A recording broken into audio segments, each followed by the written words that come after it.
পরের প্রশ্ন। আমি বিমলা দালাল, অ্যাডভোকেট।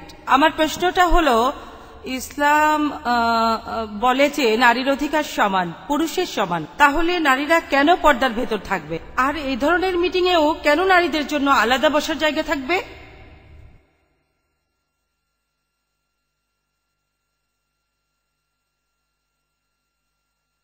বোন, আপনি খুব সুন্দর প্রশ্ন করেছেন। যখন ইসলাম নারীদের অধিকারে বিশ্বাস করে যে পুরুষ এবং নারী সমান, তাহলে নারীরা কেন পর্দার ভেতরে থাকবে আর নারীদের জন্য কেন আলাদা ব্যবস্থা থাকবে, যেমনটা আছে আজকের অনুষ্ঠানে? আমি আগেও বলেছি যে ইসলাম পুরুষ ও নারীর অবাধ মেলামেশাকে অনুমতি দেয় না। ইসলাম কেন নারীদের পর্দা মানতে বলে সেটা এখানে সংক্ষেপে বলছি। আর আমি আপনাকে ধন্যবাদ জানাচ্ছি, কারণ আগে আমি নারীদের হিজাব নিয়ে কোনো কথা বলতে পারিনি। পবিত্র কোরআনে দেখবেন যে নারীদের হিজাবের কথা বলার আগে কোরআন বলছে পুরুষের হিজাবের কথা। পবিত্র কোরআনে সূরা নূরের 30 নম্বর আয়াতে উল্লেখ করা হয়েছে, বলা হয়েছে, মুমিনগণকে বলো তারা যেন দৃষ্টি সংযত করে এবং লজ্জাস্থানের হেফাজত করে।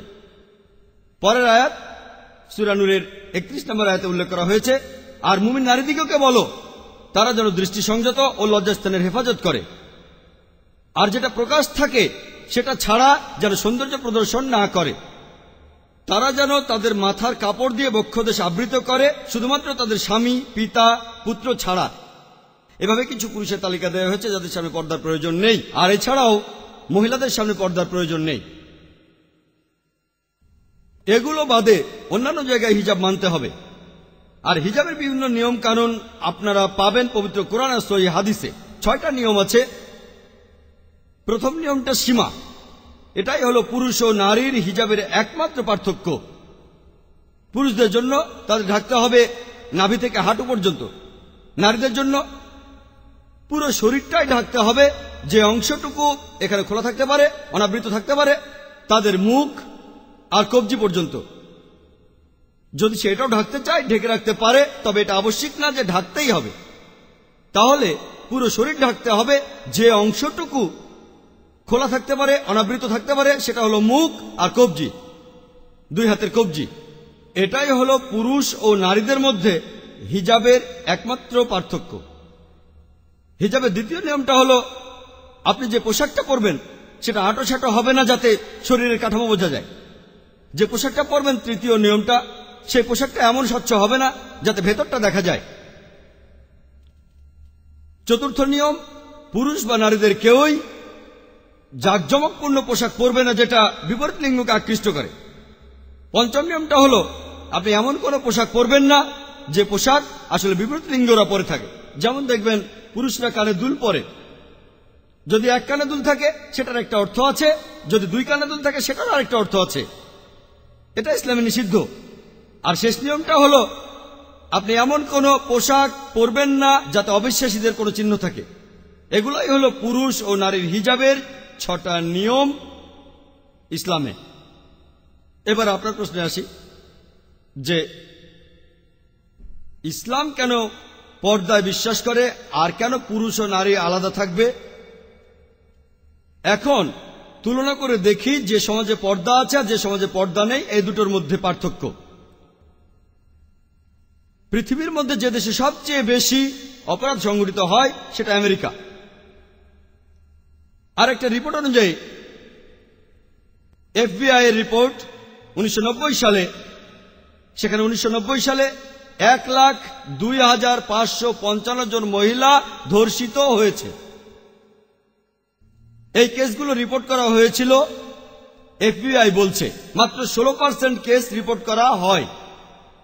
আর আসল সংখ্যাটা জানতে চান, তাহলে এই 1,02,555 জনকে 6.25 দিয়ে গুণ করুন, তাহলে আপনারা দেখবেন প্রায় 6.5 লক্ষ মহিলা আমেরিকাতে ধর্ষিত হয়েছে শুধুমাত্র 1990 সালে। আর এটাকে যদি বছর দিয়ে ভাগ করেন 365 দিন দিয়ে, তাহলে আপনারা দেখতে পাবেন 1,756 জন মহিলা, এতজন মহিলা আমেরিকাতে প্রতিদিন ধর্ষিত। এটা ছিল 1990 সালে।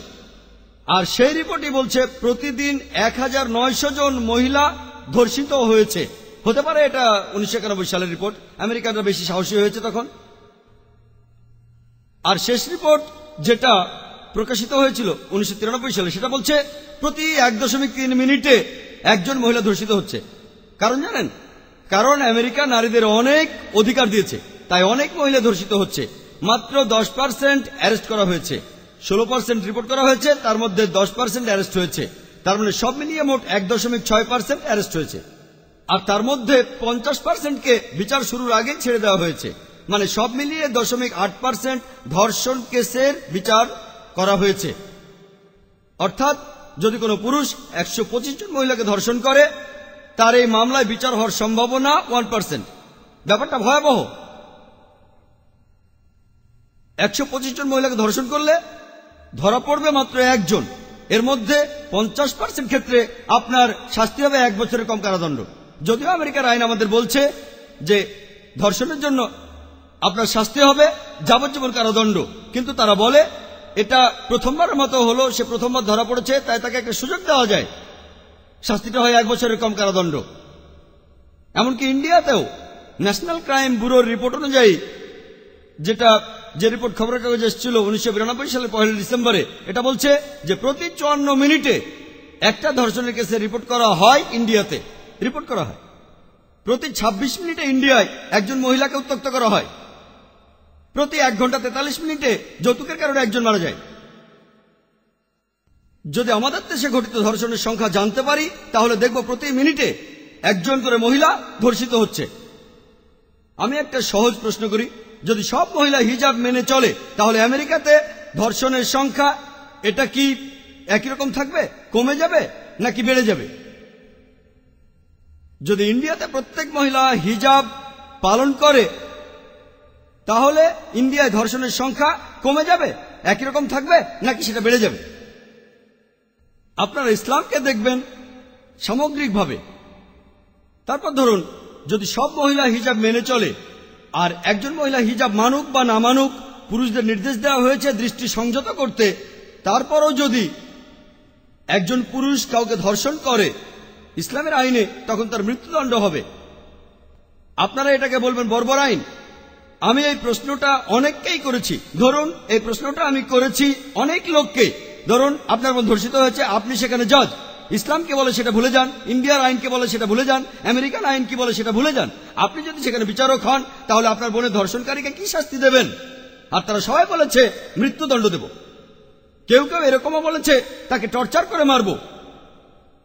আমি আপনাদের একটা প্রশ্ন করি, যদি আপনারা আমেরিকাতে ইসলামিক শরিয়া প্রতিষ্ঠা করেন, তাহলে কি ধর্ষণের সংখ্যা কমে যাবে? সেটা কি একই রকম থাকবে নাকি বেড়ে যাবে? যদি ইন্ডিয়া ইসলামিক শরিয়া প্রতিষ্ঠা করেন, তাহলে কি ধর্ষণের সংখ্যা কমে যাবে, একই রকম থাকবে নাকি বেড়ে যাবে? তাহলে আসুন বাস্তবের সাথে মিলিয়ে দেখি। আপনারা নারীদের কাগজে কলমে অনেক অধিকার দিয়েছেন, তবে বাস্তবে নারীদের নামিয়ে দিচ্ছেন উপপত্নী আর রক্ষিতার স্তরে। আমি এখানে যদি ইসলামে নারীর পর্দা নিয়ে কথা বলি, সারাদিনই কথা বলতে পারবো। তবে এখন আমি একটা উদাহরণ দিয়ে আমি আমার এই উত্তরটা শেষ করতে চাই। ধরুন দুজন মহিলা, 2 যমজ বোন, দুজনে খুবই সুন্দরী, তারা রাস্তা দিয়ে হেঁটে যাচ্ছে, আর রাস্তার পাশেই একটা মাস্তান দাঁড়িয়ে আছে মহিলাদের উত্ত্যক্ত করার জন্য, মেয়েদের টিচ করার জন্য। 2 যমজ বোন হেঁটে যাচ্ছে, দুজনে একই রকম সুন্দরী, একজন ইসলামিক হিজাব পরে আছে, অন্যজন পরে আছে একটা মিনি স্কার্ট। সেই মাস্তান কোন মেয়েটাকে উত্ত্যক্ত করবে, কোন মেয়েটাকে টিচ করবে? সে মিনি স্কার্ট পরা মেয়েটাকে টিচ করবে। যদি মেয়েটা সালোয়ার কামিজ পরে আর মাথায় কাপড় না দেয়, যদি সালোয়ার কামিজটা টাইট হয় আর অন্যজন ইসলামিক হিজাব পরে আছে, তখন মাস্তানটা কাকে টিচ করবে? যে মেয়েটা হিজাব পরেনি তাকেই করবে। এভাবেই প্রমাণ করা যায় যে ইসলামে নারীদের পর্দার মধ্যে থাকতে বলা হয়েছে। এটা নারীদের ছোট করে না, নারীদের শালীনতা বজায় রাখে।